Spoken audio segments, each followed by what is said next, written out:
Assalamualaikum warahmatullahi wabarakatuh.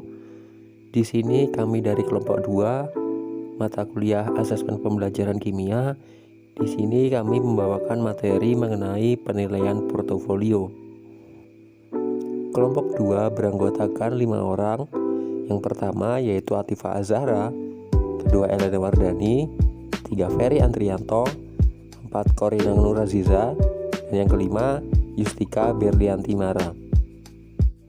Untuk mempersingkat waktu, langsung saja kita masuk ke pemaparan materi. Kepada yang bertugas dipersilahkan.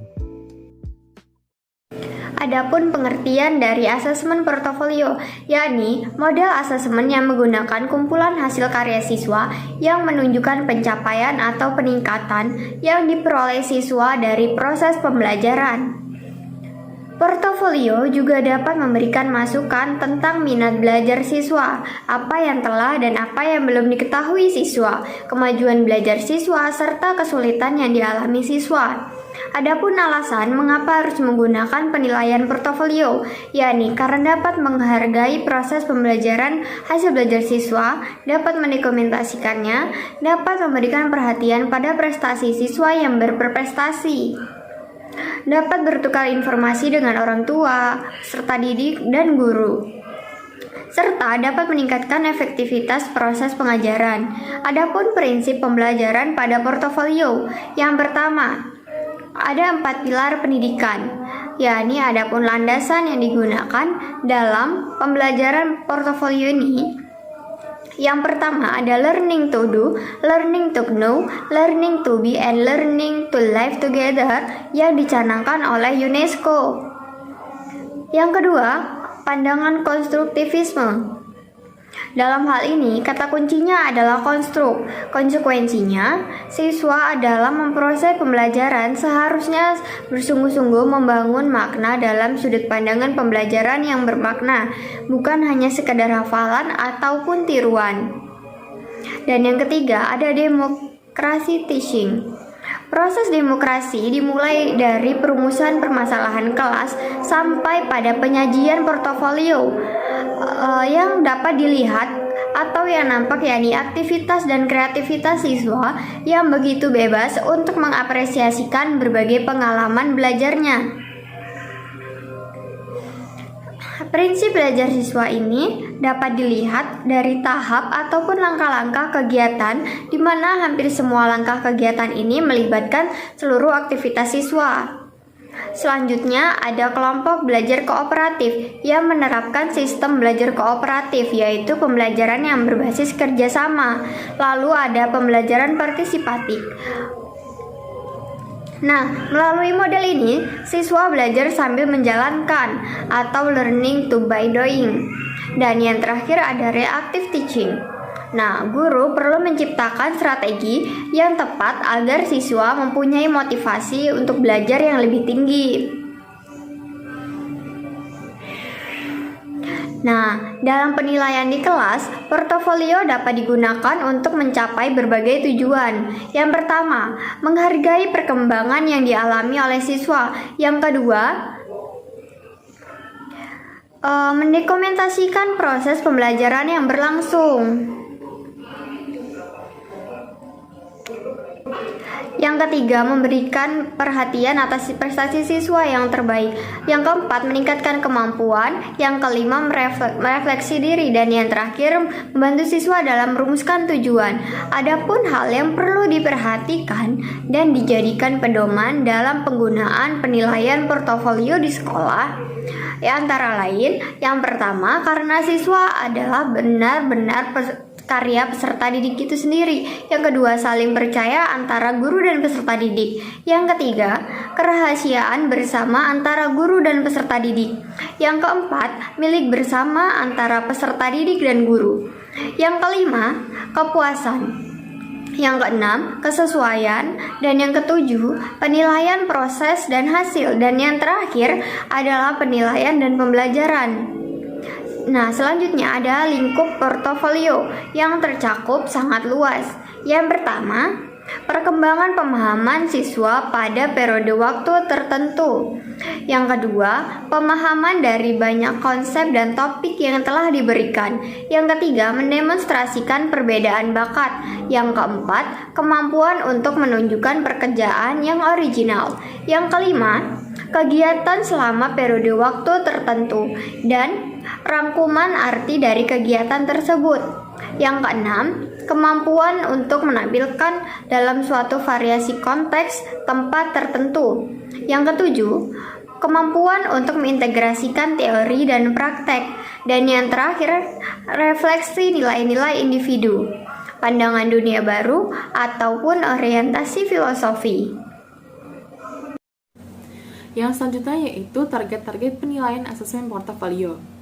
Target atau sasaran asesmen menurut Stickins dibedakan menjadi 5 target, yaitu yang pertama pengetahuan atau knowledge, yang kedua penalaran atau reasoning, yang ketiga keterampilan atau skills, yang keempat produk atau product, yang kelima efektif atau effect. Menurut Cole, Ryan, and Kick, portofolio dapat dibagi menjadi 2 jenis, yaitu portofolio produk dan portofolio proses, yang dimana dalam setiap jenis portofolio memiliki target penilaian yang masing-masing. Yang pertama yaitu portofolio proses. Jenis portofolio proses menunjukkan tahapan belajar dan menyajikan catatan perkembangan peserta didik dari waktu ke waktu.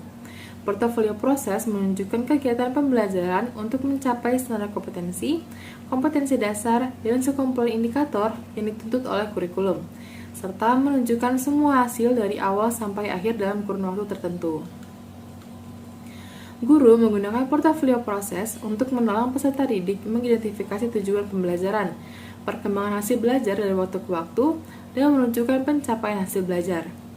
Pendekatan ini lebih menekankan pada bagaimana peserta didik belajar, berkreasi, termasuk mulai dari draft awal, bagaimana proses awal itu terjadi, dan tentunya sepanjang peserta didik dinilai. Salah satu bentuk portofolio proses adalah portofolio kerja atau working portfolio, yaitu bentuk yang digunakan untuk memantau kemajuan dan menilai peserta didik dalam mengelola kegiatan belajar mereka sendiri. Peserta didik mengumpulkan semua hasil kerja, termasuk coret-coretan atau sketsa, buram, catatan, kumpulan untuk rangsangan, buram setengah jadi, dan pekerjaan yang sudah selesai. Portofolio kerja bermanfaat untuk memberikan informasi bagaimana peserta didik mengorganisasikan dan mengelola kerja, merefleksikan dari pencapaiannya, dan menetapkan tujuan dan arahan. Informasi ini dapat digunakan untuk diskusi antara peserta didik dengan guru. Melalui portofolio kerja ini, guru dapat membantu peserta didik mengidentifikasi kekuatan dan kelemahannya masing-masing.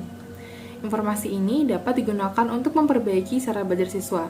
Keberhasilan portofolio kerja bergantung kepada kemampuan untuk merefleksikan dan mendokumentasikan kemajuan proses pembelajaran.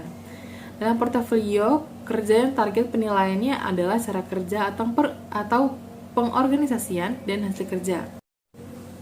Adapun kriterianya antara lain, yang pertama, adakah pembagian kerja di antara anggota kelompok? Yang kedua, apakah masing-masing anggota bekerja telah sesuai dengan tugasnya? Yang ketiga, berapa besar kontribusi kerja para anggota kelompok terhadap hasil yang dicapai kelompok? Yang keempat, adakah bukti tanggung jawab bersama? Yang kelima, apakah kelengkapan data yang diperoleh telah sesuai dengan tugas anggota kelompok masing-masing? Yang keenam, apakah informasi yang diperoleh akurat? Dan yang ketujuh, apakah portofolio telah disusun dengan baik? Yang selanjutnya yaitu portofolio produk. Jenis penilaian portofolio ini hanya menekankan pada penguasaan materi dari tugas yang dituntut dalam standar kompetensi, kompetensi dasar, dan sekumpulan indikator pencapaian hasil belajar, serta hanya menunjukkan evidence yang paling baik tanpa memperhatikan bagaimana dan kapan evidence tersebut diperoleh. Contoh portofolio produk adalah portofolio tampilan atau show portfolio dan portofolio dokumentasi atau documentary portfolio. Yang selanjutnya yaitu portofolio tampilan. Portofolio bentuk ini merupakan sekumpulan hasil karya peserta didik atau dokumen terseleksi yang dipersiapkan untuk ditampilkan kepada umum. Misalnya, mempertanggungjawabkan suatu proyek, menyelenggarakan pameran, atau mempertahankan suatu konsep. Bentuk ini biasanya digunakan untuk tujuan mempertanggungjawabkan atau accountability Target penilaian dalam portofolio tampilan ini adalah yang pertama, signifikansi materi. Apakah materi yang dipilih benar-benar merupakan materi yang penting dan bermakna untuk diketahui dan dipecahkan? Atau seberapa besar tingkat kebermaknaan informasi yang dipilih berkaitan dengan topik yang dibahasnya? Yang kedua, pemahaman. Seberapa baik tingkat pemahaman siswa terhadap hakikat dan lingkup masalah, kebijakan, dan langkah-langkah yang dirumuskan. Yang ketiga, argumentasi. Apakah siswa atau kelompok siswa dalam mempertahankan argumentasinya sudah cukup memadai? Yang keempat, responsiveness atau kemampuan memberikan respon. Seberapa besarkah tingkat kesesuaian antara respon yang diberikan dengan pertanyaan? Dan yang kelima, kerjasama kelompok. Apakah anggota kelompok turut berpartisipasi dalam penyajian? Adakah bukti yang menunjukkan tanggung jawab bersama? Apakah para penyaji menghargai pendapat orang lain? Dan adakah kekompakan kerja di antara para anggota kelompok? Yang keempat adalah portofolio dokumen. Portofolio dokumen menyediakan informasi baik proses maupun produk yang dihasilkan oleh peserta didik. Portofolio model ini sangat bermanfaat bagi peserta didik dan orang tua untuk mengetahui kemajuan hasil belajar, kelebihan dan kekurangan dalam belajar secara perorangan. Berdasarkan dokumen ini, baik peserta didik maupun guru dapat melihat yang pertama, proses apa yang telah diikuti. Yang kedua, kerja apa yang telah dilakukan. Yang ketiga, dokumen apa yang telah dihasilkan. Yang keempat, apakah hal-hal pokok telah terdokumentasikan. Yang kelima, apakah dokumen disusun berdasarkan sumber-sumber data masing-masing. Yang keenam, apakah dokumen berkaitan dengan yang disajikan. Dan yang ketujuh, standar atau kompetensi mana yang telah dicapai sampai pada pekerjaan terakhir. Indikator untuk target penilaian dokumen itu antara lain, yang pertama kelengkapan, yang kedua kejelasan, yang ketiga akurasi informasi yang didapat, yang keempat dukungan data, yang kelima kebermaknaan data grafis, dan yang keenam adalah kualifikasi dokumen. Selanjutnya yaitu prosedur pelaksanaan asesmen portofolio. Menurut Wulan, ada beberapa tahapan yang dapat dilakukan guru dalam melaksanakan asesmen portofolio, yaitu guru dan siswa secara rutin mendiskusikan proses pembelajaran yang menuntun siswa menghasilkan karyanya. 2. Guru mengumpulkan pekerjaan siswa untuk diperiksa dan diberi komentar. Siswa dapat memperbaiki tugasnya jika masih memiliki banyak kekurangan. Ketiga, tugas atau catatan tentang siswa diberi tanggal dan dimasukkan ke dalam folder secara kronologis, sesuai urutan waktunya. Keempat, guru memberikan umpan balik secara berkesinambungan terhadap siswa, sehingga siswa dapat senantiasa memperbaiki kelemahannya. Guru dapat memeriksa kembali pekerjaan siswa sesuai urutan waktu, melihat kemajuan belajarnya, dan mengkaji taraf pencapaian kompetensinya. Hasil catatan guru dilampirkan pada portofolio siswa. Kemudian, kegiatan diskusi antara guru dan siswa ini hendaknya tidak hanya diupayakan untuk memberi nilai atau penilaian, namun digunakan juga untuk memunculkan kekuatan karya siswa. Yang keenam, seleksi terhadap karya yang dilakukan oleh siswa dengan bantuan guru. Dalam hal ini, siswa dapat memilih seluruhnya, sebagian, atau hanya karya terbaik saja yang dimasukkan dalam portofolio mereka.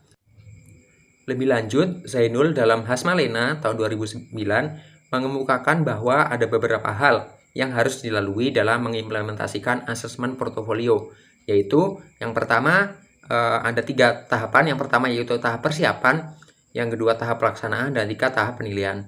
Yang mana tahap persiapan ini diantaranya itu mengidentifikasi tujuan pembelajaran yang akan diakses dengan asesmen portofolio. Kemudian menjelaskan kepada anak bahwa akan dilaksanakan asesmen portofolio untuk mengakses tujuan pembelajaran dan memberikan contoh portofolio yang pernah dilaksanakan. Kemudian menjelaskan bagian mana dan seberapa banyak kinerja dan hasil kerja yang akan disertakan dalam portofolio, dalam bentuk apa dan bagaimana kerja atau hasil kerja itu diakses. Kemudian menjelaskan bagaimana kinerja dan hasil kerja tersebut harus disajikan.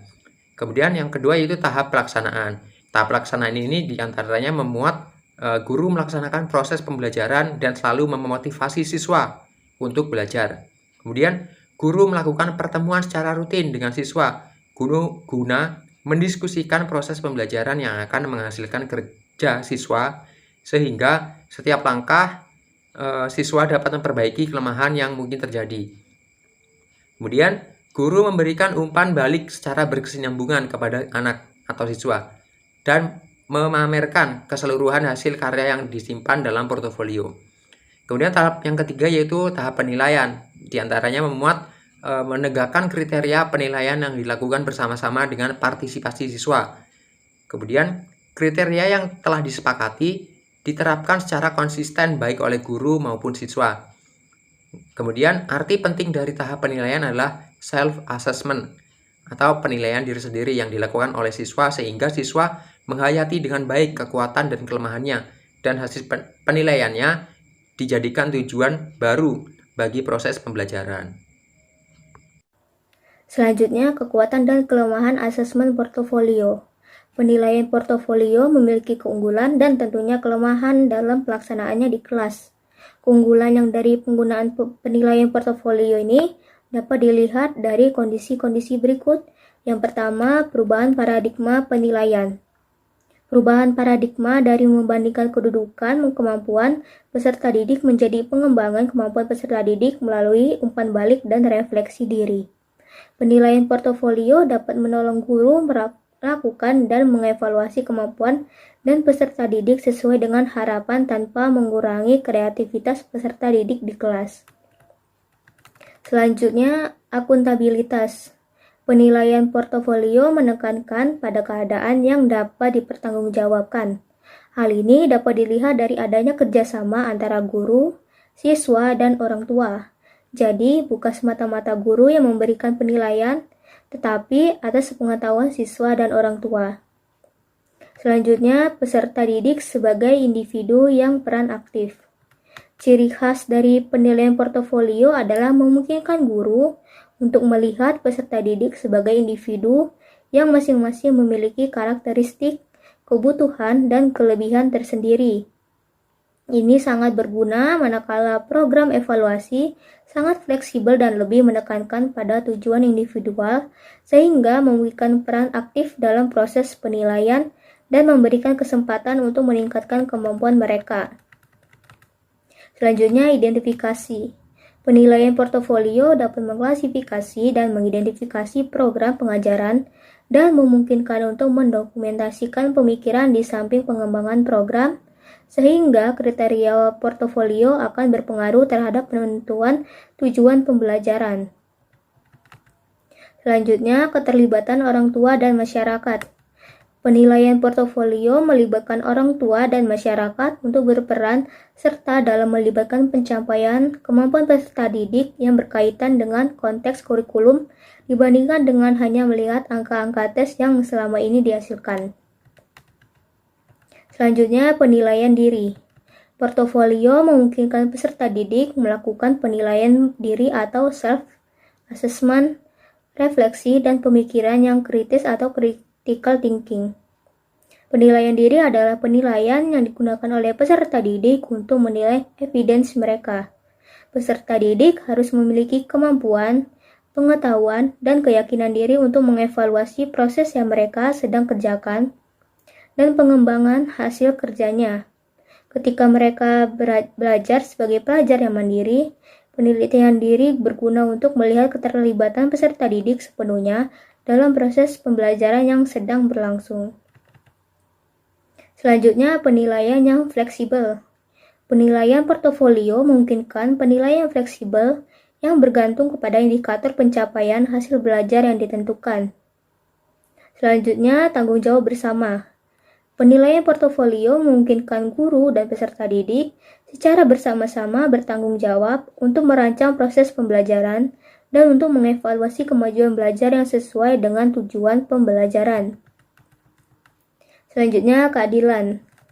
Portofolio adalah salah satu alat penilaian yang ideal untuk kelas yang heterogen yang sangat terbuka bagi guru untuk menggambarkan kelebihan dan kekurangan peserta didik dan membantu perkembangan mereka. Yang terakhir, kriteria penilaian.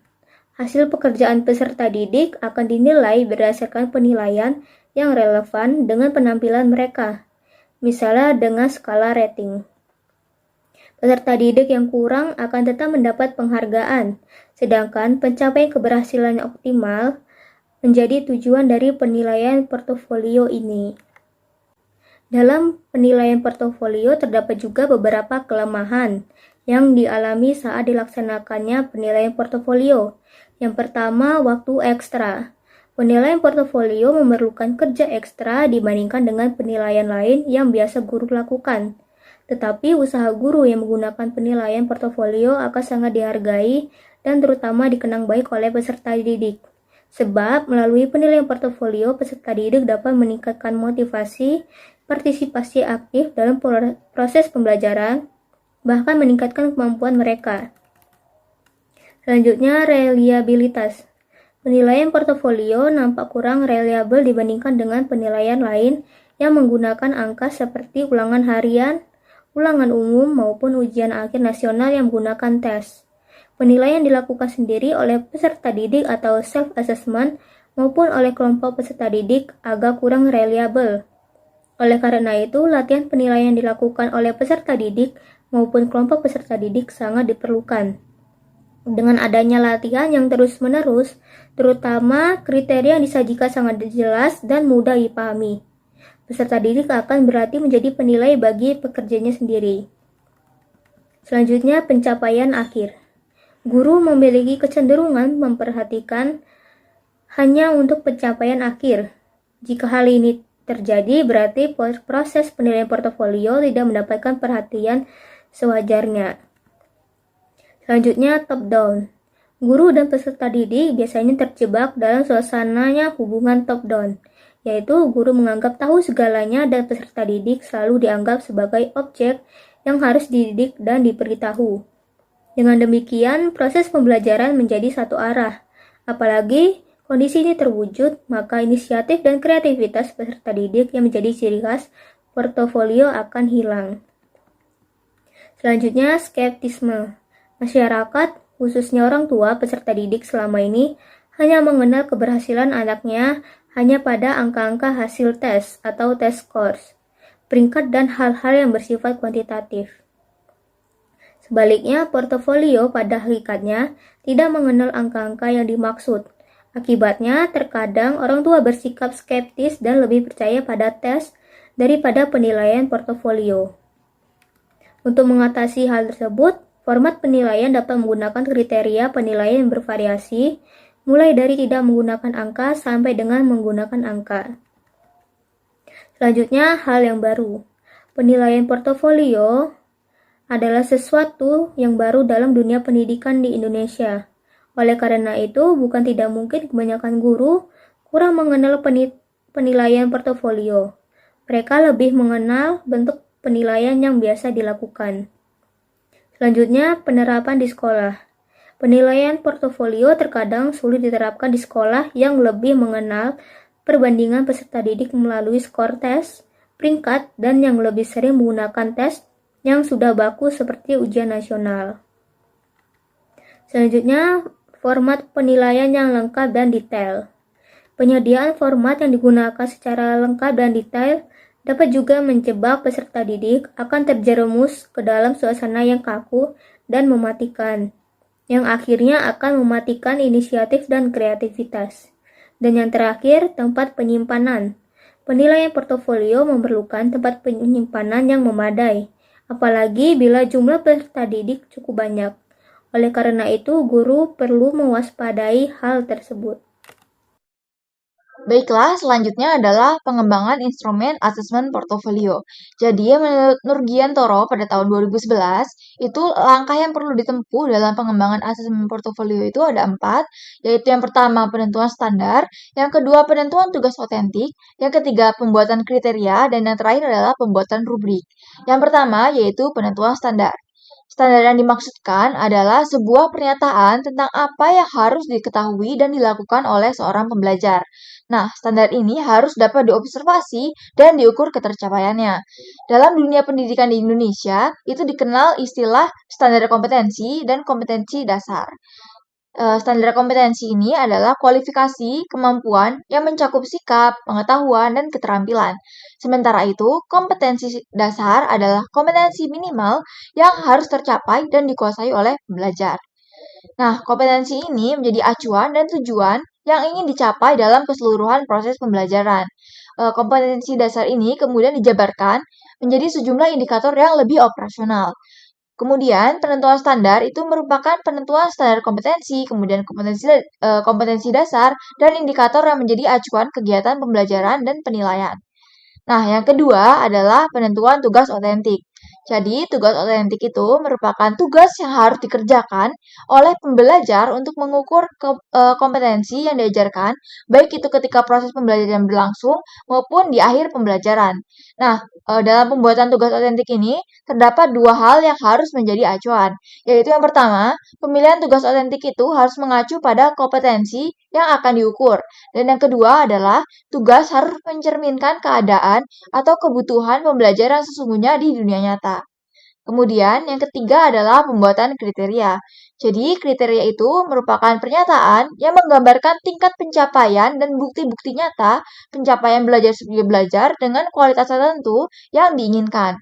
Nah, kriteria ini lazimnya telah dirumuskan sebelum pelaksanaan pembelajaran. Dalam lingkup penilaian otentik, sebuah kriteria penilaian pencapaian hasil belajar itu harus cocok dengan kompetensi yang dibelajarkan dan sekaligus bermakna atau relevan dengan kehidupan nyata.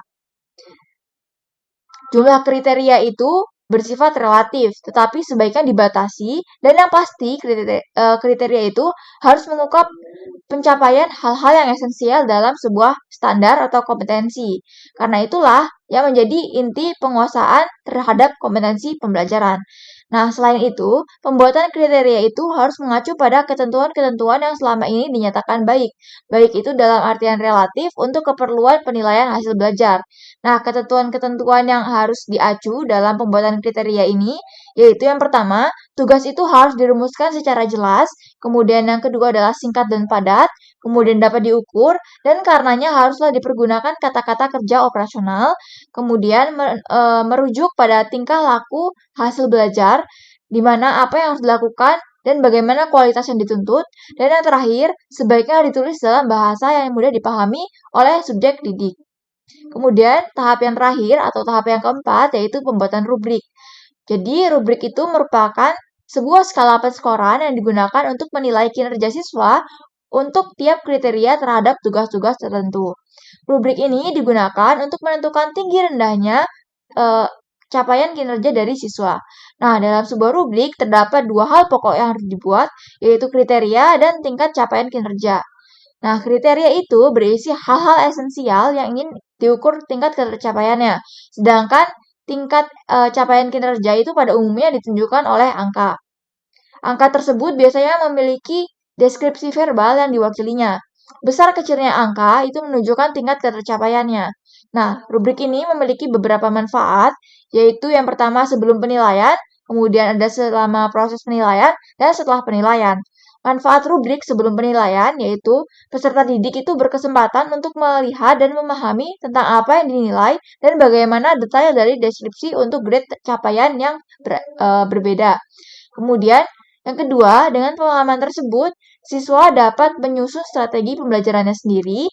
Dan yang terakhir, kemudian bagi fasilitator untuk menjelaskan kepada siswa bagaimana kinerja mereka itu dinilai. Nah, untuk manfaat selama proses pembelajaran, itu bagi fasilitator, rubrik itu adalah suatu framework detail untuk menilai kinerja dari peserta didik secara objektif terhadap suatu tugas yang diberikan untuk capaian pembelajaran yang telah ditentukan. Kemudian, bagi fasilitator, rubrik itu memberikan kemudahan umpan balik dari kinerja dari peserta didik terhadap setiap kriteria. Kemudian, manfaat setelah penilaian yaitu rubrik memberikan informasi yang penting bagi peserta didik tentang mutu kinerjanya terhadap kriteria yang ditentukan. Rubrik juga menyediakan informasi secara transparan tentang bagaimana dan dari mana nilai capaiannya berasal.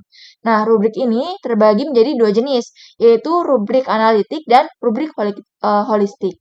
Yang pertama yaitu rubrik analitik. Jadi, rubrik analitik ini digunakan untuk mengidentifikasi dan mengakses setiap komponen atau dimensi dari pekerjaan atau karya peserta didik. Jadi, kalau rubrik analitik ini, dia itu mengidentifikasi setiap komponen atau dimensi. Nah, ini ada contoh rubrik analitik untuk penilaian presentasi. Di sini ada kriteria atau dimensinya, yaitu organisasi, kemudian isi, dan gaya presentasi. Di sini ada skor masing-masingnya, misalnya jika organisasinya itu sangat baik dengan skor lebih dari sama dengan 81, itu kriterianya yaitu terorganisasi dengan menyajikan fakta yang didukung oleh contoh yang telah dianalisis sesuai dengan konsep. Dan seterusnya sampai ke kriteria yang sangat kurang. Nah, setelah masing-masing kriteria ini ditentukan nilainya, nanti akan ditotal. Berapa nilai dari keseluruhannya. Kemudian yang kedua adalah rubrik holistik. Jadi rubrik holistik ini digunakan untuk menilai pekerjaan atau karya peserta didik itu secara keseluruhan. Jadi dia itu tidak seperti rubrik analitik yang memberikan secara detail bagaimana dimensinya. Kalau rubrik holistik ini dia secara keseluruhan. Contohnya di sini ada rubrik holistik untuk penilaian proyek multimedia. Di sini langsung ada grade tercapaiannya, sangat baik misalnya, kemudian skor nilainya 80-100 dan ini ada deskripsi capaiannya. Jadi sebuah proyek itu dinilai secara keseluruhan dan langsung ditetapkan berapa skor nilainya dan grade capaiannya. Nah, kemudian di sini ada contoh rubrik holistik untuk esai. Di sini ada grade capaiannya dari sangat baik sampai sangat kurang dan dengan nilainya masing-masing dan ada deskripsi capaiannya masing-masing. Jadi deskripsi yang sangat baik itu menyatakan bahwa sangat-sangat baik itu untuk proyeknya dan untuk yang sangat kurang itu ada beberapa atau lebih banyak hal-hal yang kurang yang ada pada hasil kerja dari esai yang dibuat oleh peserta didik tersebut. Pembahasan selanjutnya yaitu tentang contoh asesmen portofolio yang telah dikembangkan dalam penelitian orang lain atau diaplikasikan dalam pembelajaran oleh guru atau dosen, yang mana dalam hal ini kami mengambil dari hasil penelitian dari Novita Kusirawati dari Universitas Negeri Semarang tentang instrumen penilaian portofolio untuk menilai investigasi sederhana pada materi koloid berbasis penilaian autentik, yang mana penelitian ini dilaksanakan pada sekolah MAN Pemalang pada kelas 11 semester 2. Nah, pada instrumen portofolio ini terdapat kisi-kisi penilaian keterampilan laboratorium praktikum pembuatan koloid, yang mana dalam kisi-kisi tersebut memuat indikator dan indikator penilaian, di mana yang nomor 1 yaitu indikatornya kelengkapan dan kerapihan keselamatan kerja. Indikator penilaiannya yaitu memakai jas praktikum dengan benar dan rapi, bersepatu, rambut tidak terurai. Kalau berkerudung, kerudung dimasukkan ke dalam jas praktikum. Kemudian untuk nomor 2 indikatornya yaitu kesiapan siswa dalam praktikum pembuatan koloid. Indikator penilaiannya yaitu praktikan memahami teori pembuatan koloid dan praktikan memahami alur kerja praktikum pembuatan koloid. Kemudian kisi-kisi ketiga yaitu indikatornya mempersiapkan alat praktikum. Indikator penilaiannya yaitu alat yang akan digunakan dalam keadaan bersih dan siap pakai. Alat-alat tersebut meliputi lumpang, gelas kimia, tabung reaksi, pembakar spiritus, pengaduk kaca, kaki 3, dan kawat kasa, gelas ukur, labu Erlenmeyer, dan pipet tetes. Kemudian nomor 4, indikatornya yaitu mengambil larutan kerja dan mempersiapkan bahan-bahan untuk praktikum. Indikator penilaiannya yaitu mengambil larutan kerja dan bahan-bahan sesuai dengan kebutuhan untuk melaksanakan praktikum, tidak berlebihan dan tidak membahayakan diri sendiri atau orang lain. Kemudian yang kelima, kebersihan area kerja. Indikator penilaiannya yaitu praktikan selalu membersihkan area kerja sebelum melanjutkan praktikum maupun setelah praktikum selesai. Praktikan selalu menjaga kebersihan area kerja. Kemudian nomor 6 indikatornya yaitu menggunakan alat kerja. Indikator penilaiannya yaitu menggunakan alat kerja dengan benar sesuai dengan alatnya. Alat-alatnya berupa lumpang, gelas kimia, tabung reaksi, pembakar spiritus, pengaduk kaca, kaki 3, dan kawat kasa. Kemudian gelas ukur, labu Erlenmeyer, dan pipet tetes. Kemudian nomor 7, menulis data pengamatan.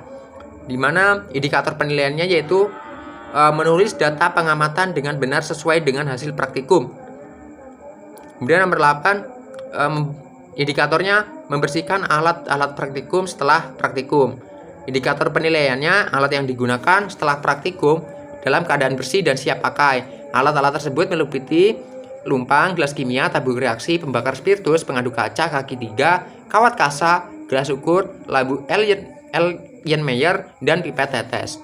Kemudian 9, indikatornya efisiensi waktu dalam melakukan praktikum, yang mana indikator penilaiannya yaitu praktikum diselesaikan secara tepat waktu. Kemudian yang ke-10 yaitu indikatornya kerjasama dalam kelompok, yang mana indikator penilaiannya yaitu pembagian tugas masing-masing anggota kelompok dan tidak terjadi miskomunikasi.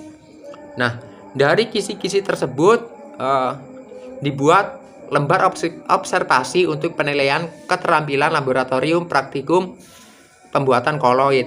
Nah, untuk lembar observasi ini skornya 1-4 di setiap indikator penilaian.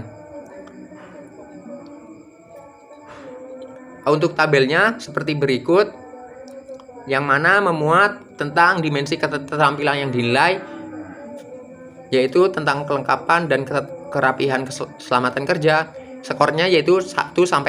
Begitupun dengan dimensi keterampilan yang lainnya, itu skornya 1-4. Kemudian untuk rubrik penilaiannya yaitu yang pertama untuk dimensi keterampilan yang dinilai yaitu kelengkapan dan kerapihan keselamatan kerja. Kemudian keterampilan yang paling tinggi yaitu memakai jas praktikum, bersepatu, rambut tidak terurai, kerudung masuk dalam jas praktikum. Jas praktikum digunakan dengan rapi dan benar. Kemudian gradasi tingkat ketercapaian yaitu skor 4 ini apabila semua keselamatan kerja yang telah disebutkan lengkap dan rapi. Skor mendapatkan skor 3 bila ada salah satu alat keselamatan kerja yang tidak terpenuhi.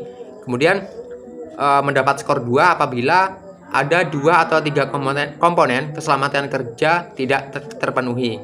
Kemudian mendapat skor 1 apabila hanya ada 1 komponen keselamatan kerja yang terpenuhi atau dipakai. Kemudian untuk dimensi keterampilan yang kedua, yang dinilai yang kedua yaitu kesiapan siswa dalam praktikum pembuatan koloid. Untuk keterampilan yang paling tinggi atau mendapatkan nilai yang tertinggi yaitu praktikan memahami alur kerja praktikum pembuatan koloid. Untuk gradasi tingkat ketercapaian yaitu mendapatkan skor 4 apabila praktikan memahami alur kerja pembuatan koloid dan tidak bertanya kepada teman atau asisten.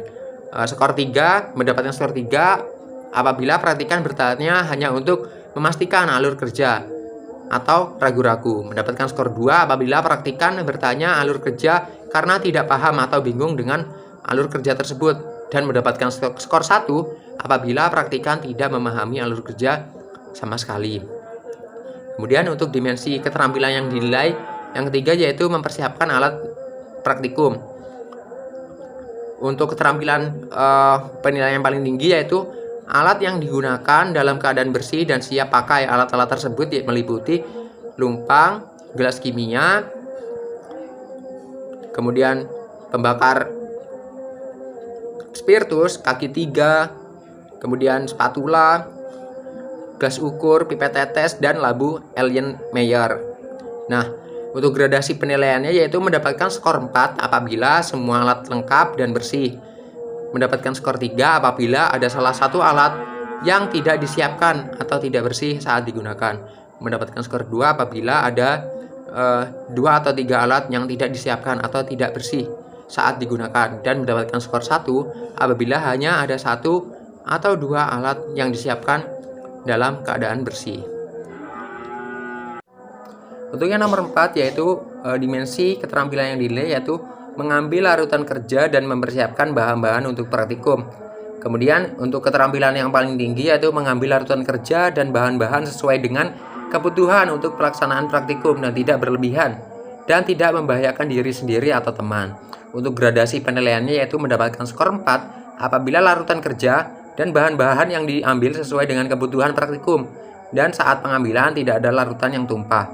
Skor 3 apabila larutan kerja dan bahan-bahan yang diambil sesuai dengan kebutuhan praktikum, dan saat pengambilan ada larutan yang tumpah. Kemudian mendapatkan skor 2 apabila larutan kerja dan bahan-bahan yang diambil tidak sesuai dengan kebutuhan praktikum, dan saat pengambilan tidak ada larutan yang tumpah. Mendapatkan skor 1 apabila larutan kerja dan bahan-bahan yang diambil tidak sesuai dengan kebutuhan praktikum, dan saat pengambilan ada larutan kerja yang tumpah. Kemudian kelima, untuk dimensi keterampilan yang dinilai yaitu kebersihan area kerja. Untuk penilaian tertinggi yaitu perhatikan selalu membersihkan area kerja sebelum melanjutkan praktikum maupun setelah praktikum selesai, serta menjaga kebersihan area kerja. Untuk gradasi penilaiannya yaitu mendapatkan skor 4 apabila dapat memenuhi syarat yang disebutkan dalam poin keterampilan paling tinggi. Kemudian mendapatkan skor 3 apabila sesekali terdapat area kerja yang kotor. Kemudian mendapatkan skor 2 apabila seringkali meja dibiarkan kotor, dan mendapatkan skor 1 apabila tidak pernah membersihkan area kerja.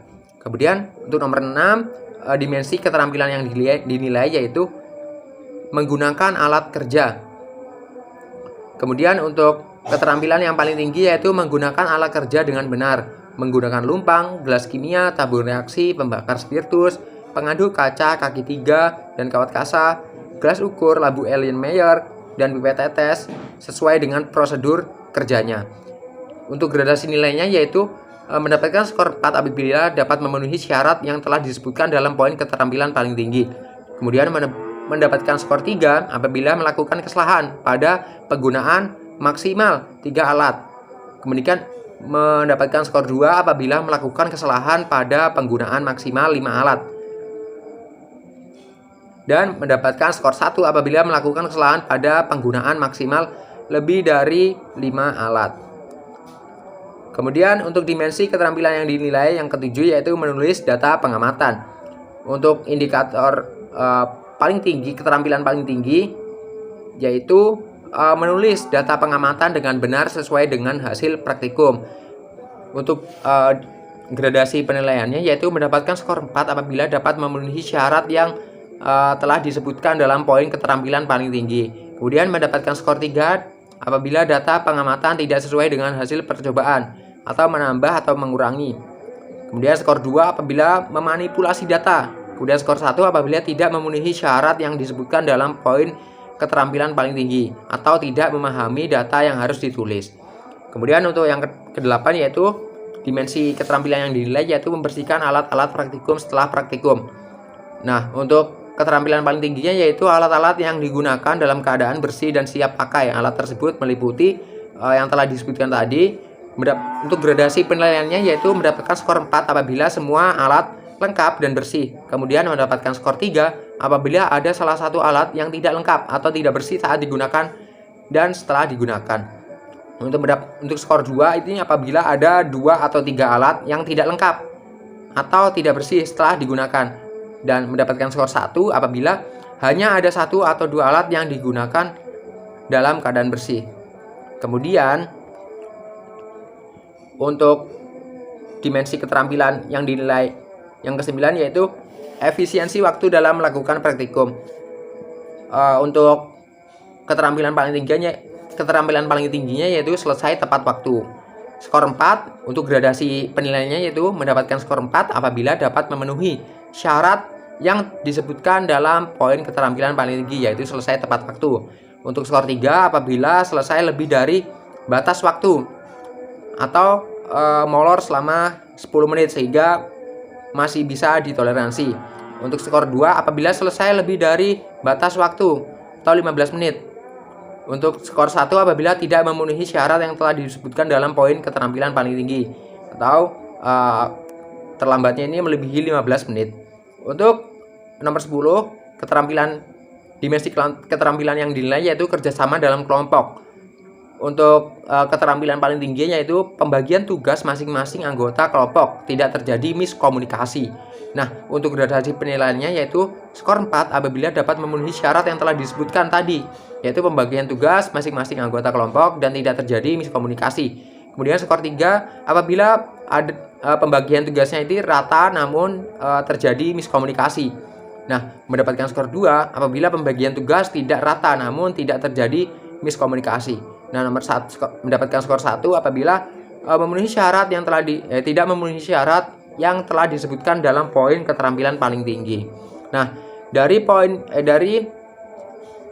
rubrik penilaian tersebut maka kita dapat menilai atau mengisi lembar observasi yang telah dibuat tadi. Nah, dari lembar observasi tersebut kita mendapatkan nilai berupa angka 1 sampai 4, yang mana 1 itu merupakan nilai terendah dan 4 merupakan nilai tertinggi. Nah, untuk scoring penilaian keterampilan laboratorium praktikum pembuatan koloid ini, skor terendah ini 1 dikali 10 jadi 10. Untuk skor tertinggi yaitu 4 dikali 10 40, dan rentang nilai ini digunakan rumus skor tertinggi dikurang skor terendah dibagi 4, yang dimana 40 min 10 per 4 sama dengan 7,5. Nah, untuk rentang nilai ini digunakan untuk pembuatan predikat A, B, C, dan D, yang mana untuk predikat A ini rentang nilainya dari 32, jumlah skornya 32 sampai 40. Untuk predikat B yaitu dari 25 sampai 32. Untuk predikat C skornya ini dari 17 sampai 25, dan untuk predikat D ini skornya dari 10 sampai 17.